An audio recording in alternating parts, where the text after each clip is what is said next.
just picked up from air mattresses. We had air mattresses that we carried with us so at night we could blow them up and sleep on them. But in Hawaii, they also made excellent floats that you could get out into the Pacific Ocean and ride waves into the beach, which were a lot of fun for us at our age. We were 21, 20, young men.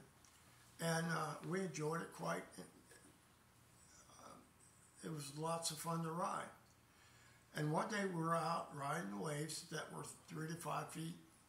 We always didn't get them on the 5 foot. Some big waves, we would, as they came to us and started rolling in a curl, we would just get off the air match, grab the middle, and let it go by us. But we were there, and 2 girls came up to the beach and waved at us. And, being young men and not married, we went and, of course, paddled real quickly to the beach and got them out there on the air mattresses. And they were wanting to talk to us and know who we were and so forth, and to meet a man. But anyway, as we were out there talking, we had a situation where a wave broke. Big wave came in. Now you had a choice of getting off your air mattress, grabbing the middle of it and letting it go by, or you were going to the beach. The young lady that was with us went to the beach. I went to the beach and rode the wave, just having a blast, riding it to the beach. Get to the beach and I look over there and see the lady with the air mattress off to the side, and she's on all fours with her going, "I'm alive, I'm alive, I'm alive." But the problem was her bottoms were down below her knees and her tops were not in the bathing suit. And I walked over and said, "I'm going to pull up your bottoms so that we'll get your bottom clothes, but I'm not going to touch your tops." And she said, "I'm alive, I'm alive." And the girlfriend comes running up, "I'll do that, I'll do that." And as they were leaving, I was saying, I hope I helped you out. "Oh, can I get your phone number?" And of course, the lady that had been almost drowned, she looked back and started going, "No, no," crying. And I didn't get her phone number for some reason. I don't know why. But anyway, it was a good experience to understand just the environment and being and control of being an officer.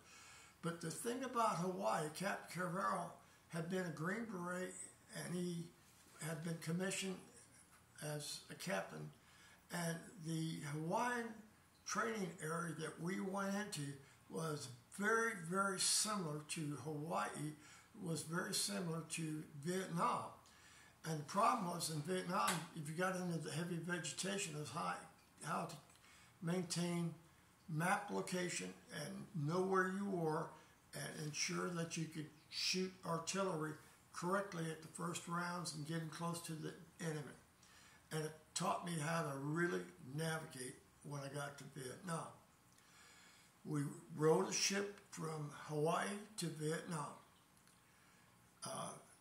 The enlisted had bunks 12 high in one compartment, and we had where we had to have 3 to 6, 3 on each bunk, officers.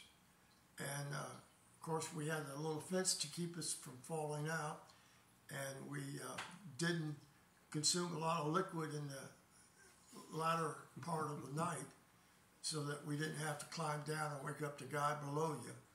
And it was a good trip. We got to Hawaii. They made a combat beach landing, which was we went down a net, got into these ramps, and drove to the beach like we were in combat. But the locals, Vietnamese that were on our side, was there at the beach to greet us. So I started my career with Captain Carvalho in Vietnam, which was very, very interesting. I have 20/15 eyesight, and I have a perspective of seeing things at a distance that most people do not have. And we would go out in combat and go towards the village and be careful about the village. We would circle the village and come in with one side blocking the back door and one side the front door that we came into, checking the villagers for weapons, anything that they shouldn't have. And usually we didn't find very much, but we were cognizant, we were aware that we didn't want to go searching and get into the grounds and lift things up because there might be booby traps.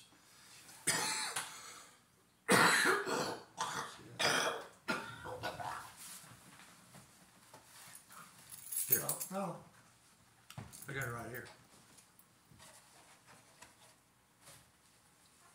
I cough up. Because I do the same thing. Yeah, Man. well. Oh, man. Okay, go back in. Sorry. I had to take a break.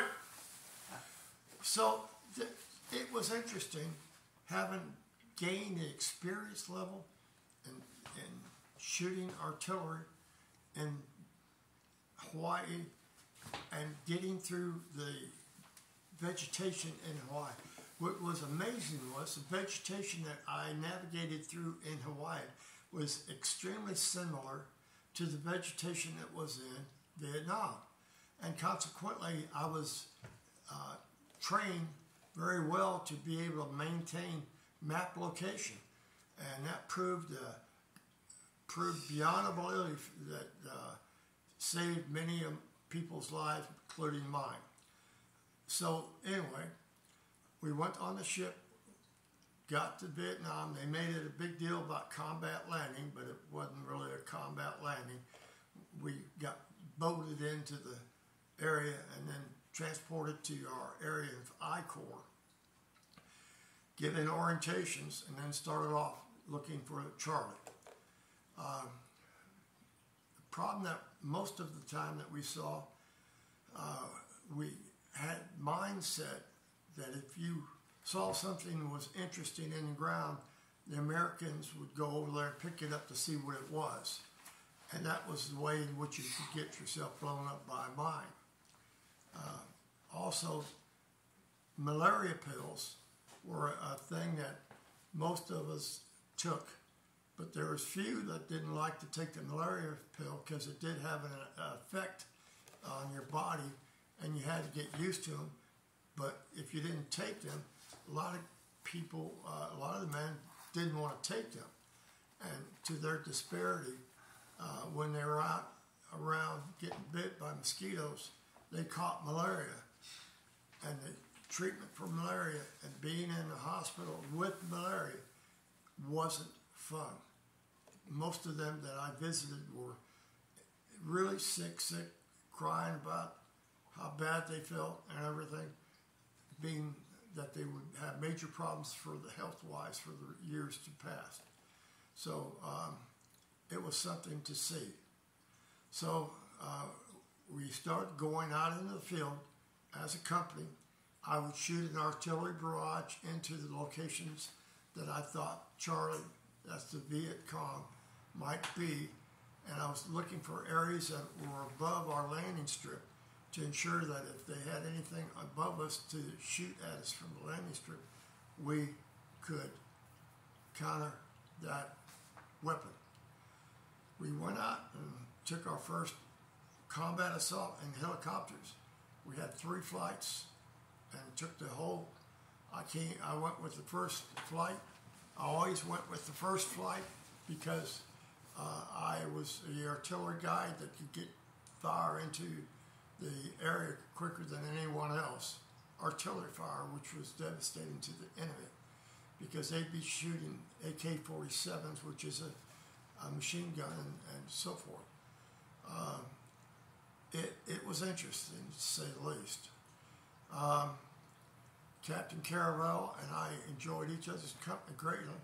He really was an exceptionally good company commander because he understood from the aspects of being a sergeant, E8, and being combat commissioned to a captain, the rules of the road, and he knew how to leadership to ensure that we had the fewest casualties but yet we inflicted more casualties on the enemy than anyone else in the battalion, and we would have more body count. And back then, Huntley Brinkley was always saying, in Vietnam you had 15, 21 body count today, and the battalion commanders and the brigade commanders were interested in one thing: body count, body count. They didn't want to hear about prisoners or anything of that nature. They wanted to hear about body count. So we'd go out through an area. We watched the villagers. If there were no young men around, just the women, we knew that we might be getting shot at because they were going to be off on the side. And the women would always be kind of pointing to where we were coming from. And you had to watch what they were doing. We'd go through the village, search the village for any weapons or things of that nature that the villagers should not have. We were careful to do it. We were respectful. We didn't do things to villagers. We had a few men that did, and they got caught, and they got in trouble with the Army and served some time in the stockade. So we did our jobs.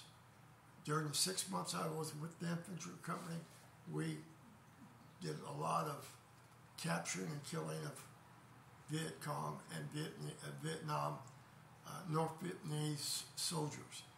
The Viet Cong and the North Vietnamese soldiers were totally different. The North Vietnamese soldiers were better armed, better trained, and trying to win. The Viet Cong had weapons from World War II they were using, and often they would not shoot correctly or do any really damage. But we had to deal with both. And we had to watch out for mines. And as you walk down a pathway or an area, we would see on the maps the actual pathways and roads and everything on our military maps that gave us great informational guidance on how to go from point A to B. And we paid attention to it. My job, I would be the first people landing on the LZ, and I would be shooting artillery all around the LZ to counter any enemy activity. And the helicopters were given specific directions in and out. Occasionally when one would go a long way, I'd be saying, check fire, where are you going? Why are you turning left? You're supposed to turn right. You're going over enemy location right. And the helicopter all of a sudden would try to do a U-turn in the middle of the area and get out of the area, which was humorous to say the least. We come in and set a couple times. The door gunners would push us out before we were close enough to the ground that we could get off in a safe distance. And they did that because they had taken some fire at the LZ. But the problem is they could have a man break his leg with the weight from him carrying the stuff. And so one door gunner pushed one of our guys out, and he grabbed him and took him with us. And that guy went around with us for about 2 weeks before we let him go back to his aviation unit, because he needed to know the training and what we went through so he could, pass it on to the door gunners. So there was a lot of things that happened during that period of time, all of which we gave more damage to the Viet Cong than there was given to us. We took prisoners, and again, the battalion commander said, I don't want no damn prisoners, I want bodies. And some of the commanders would give them bodies thereafter.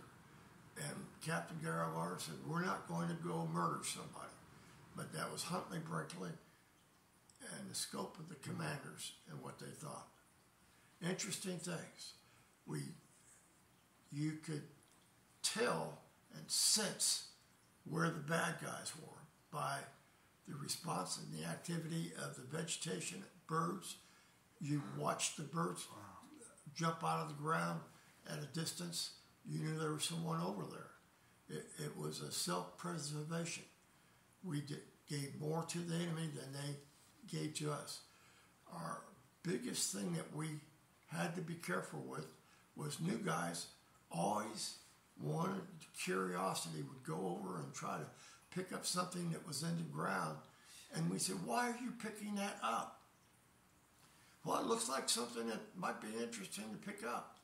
Well, yeah, but it might have a string that has a mine underneath it and blow you to death.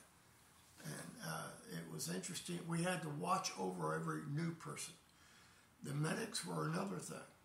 We had to take a pill every day, a malaria pill. And they made sure in our unit that every man took the pill. I took the pill because I didn't want to catch malaria. I saw what it did to a couple people. And the people that didn't take the pill, who caught malaria, to this day still are mad at themselves from not taking the pill. Anyway, I came out of Vietnam with a lot of medals, and I completed a career in the Army, becoming a major, and I did quite well in all the aspects that I did. I was number one often in many of the things that I did. But the thing about it is I gave respect to the people. I listened to my NCOs, and that was key to doing well. I trusted their judgment and did well. The thing about today, we have to have trust in one another. And trust is something that is difficult in which for one to totally understand. You could shoot a weapon without aiming down the sights more accurately than you could with just turning and point shooting. The other thing was that sometimes when our support aircraft came in, and then if it was a National Guard unit, I'd say, Roger, pass over us and shoot in front of us. And once one guy came in and he started shooting at us, and we were in foxholes and ducked down. I said, quick fire and check fire, check fire. And he went over, wasn't that the VC? No, that was us, stupid. And I had to be very careful with terminology with the aircraft that supported us. The National Guard units were always usually very good. The ones that were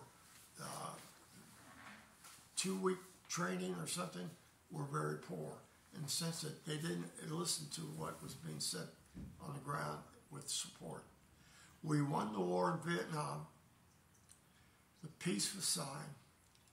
And then we let the North do what it wanted to do because they knew we wouldn't go back into Vietnam. The Vietnamese people didn't want the North Vietnamese, but yet they didn't want to be ruled by the South Vietnamese government. So it was a dilemma for them to choose who to go with, because the North in North Vietnam, not into the North Vietnam, but the north of our South Vietnam, a lot of people were dissatisfied with the treatment by the government. Thank you for your time. I gave you a lot of stuff. You can ask questions if you like. I don't have questions. Thank you so much, Colonel Fink. I think this is wonderful information for all of us that weren't there and want to know what it was like, and for veterans who were there, to go over some of the stuff. No one understands that the things that you do in life can be changed. I was given the task to help bury a soldier that had been killed in Vietnam. I was a captain at the time. I went to the family, and they were told by the grave registration that the body wasn't presentable to be viewed, and the mother was not going to be able to get closure with seeing her son for the last time. I got permission from the family to go and see. I was a captain. I'd go and see the family where the body was and view the body. And I went and saw it, and this soldier had been killed while he was sleeping. The Viet Cong had thrown a grenade into his area, and a fragment had gone in the top of his brain. A little red mark. How did I know what this was? Because we had a similarity of that happening to one of our, when we were sleeping at night with it. I helped the medic a lot. He said, "Jerry, get over here, I need your fingers." He would have me hold a blood vessel or something. But we had one guy we couldn't get to breathe again, and he had a little red mark on the top of his skull. This was how this soldier was killed. I had asked the family permission to view it, and they were told not to be able to view it. I said, "Let's go to, and I think you should view it and get closing." I took them to the body, gave them closure. They asked a lot of questions. I was very grateful for being able to help them, and they were very upset, wondering why their son went to Vietnam. I said, well, it was part of the choice that this government has made, and something should be done about it. Instead of sitting back and not doing anything, I gave counsel to the family. I said, I'll see what I can do. And I decided to write a letter to the Joint Chiefs of Staff of the United States Army, Navy, Marines, the four-star generals, concerning the inability for them to take just a family that had 3 or 4 sons and daughters versus a family that had only one son in the combat. And they passed it. They agreed to do that. That if you were just the only son in the family, no other sons or daughters, then you could be granted immunity to being sent to a combat zone. And it was granted and adopted by the Joint Chiefs of Staff. Wow. The lady that suffered that loss, she suffered a loss that was beyond belief. When we were burying her, getting her buried and so forth, she was down there crying, and I was down there next to her crying along with her. Because this was her only son given to her in life. And she had given it to our nation for the defense of our nation. So everyone should respect what a soldier and sailor or a Marine or an airman does for this country, because some of them do not come home. Thank you. Thank you very much, Colonel Fink. Yeah, I agree. We should all know this. This is part of our history, and we need to know this looking forward, so we can try to influence our government on the best thing for everyone. And this is important for history. And this will, as you know, you see this on my YouTube channel, and we'll have further conversations with Colonel Fink. So if you have comments, please post them, and I bet Colonel Fink would be glad to answer for you. I can answer most of them. Well, yeah, I know how that goes. My memory is slipping in my older days, but no one can believe how the jungles in Vietnam are. You know, you just can't believe it, and you can't believe as you're going along, you turn around, stick your hand, reach up to push a branch away, and your hand is about 4 inches from a snake that can kill you with a bite. Oh yeah. and every one of our soldiers, sailors, Marines had to experience that over there in defense of our country. They had experienced malaria. They had experienced fragmentations and bombs and everything else. I had to argue with lieutenant colonels about the stupidity of what they're going to try to do on the battlefield. I said, sir, may I make a suggestion? What is it that you want to do, Lieutenant? I said, I know the terrain over there. I give you a suggestion that there's a landing zone that you could do more profitable than going out into the open on the initial landing. And the ones that listened to me when I had suggestions were grateful for those suggestions. The ones that told me to be quiet, I was quiet, and they had problems. And later on, they would, hey, I wish we'd listened to you. And I was liaison officer for an infantry battalion, artillery liaison officer. And I was sought after to be that liaison officer because I knew how to do the battlefield preparation and all kinds of things that they themselves didn't have appreciation for. So you can't judge a person until you see his colors. Red, white, and blue. Ooh, that. I really believe, and I was a little later on, and I wasn't drafted. They'd stopped the draft by the time, and they were getting out of the war by the time I was coming on up through school. But I really believe that Colonel Fink and other great men like him enabled a lot of our great soldiers, sailors, Marines to come home that otherwise would not have made it home. You know, what I know about artillery, you know, mathematically, because I'm an engineer, I understand, and what Colonel Fink's telling me, he knew the terrain, he could read the maps, he could put the artillery on spot, and that saved a lot of people's lives. I've got another interesting thing. One of the things that the Viet Cong would do, they would shoot 122 millimeter rockets into the Chu Lai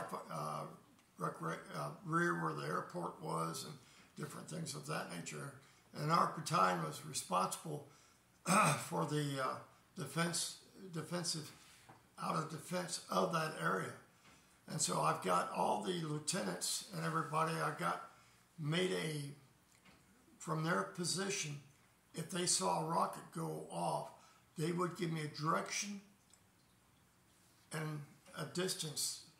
And what happened when we had our first rocket attack, I've worked with them for about 2 or 3 weeks, and their lieutenants and captains would work with the observers. We got correlations of where the rockets were being shot at. And they shot 3 of them, and the other 8 or 10 never got off the ground because I had gotten artillery on top of the whole area, and they ran for their lives. And we got the rockets to prove it. Yeah. And these are great historical stories that, you know, I feel honored to be able to help capture here, and we are going to be working this up and also in the form of a book for Colonel Fink. And he will get to go on a book tour here, hopefully before not too long. Well, it's got to be pretty quick because I'm only 39. I know the feeling. We will work diligently, Colonel Fink. But please like this. Tell your buddies about it that may be interested in history, other vets, and want to listen in, leave comments, questions, and we will be doing further talks like this, and we will be putting this together, hopefully before too long, in a form of a book. So appreciate it. God bless. And UA to Colonel Fink and everyone like him, and, you know, bless our nation. Be with you, and God be with you. Thank you. Thank you. Thank you, sir, people. Everyone.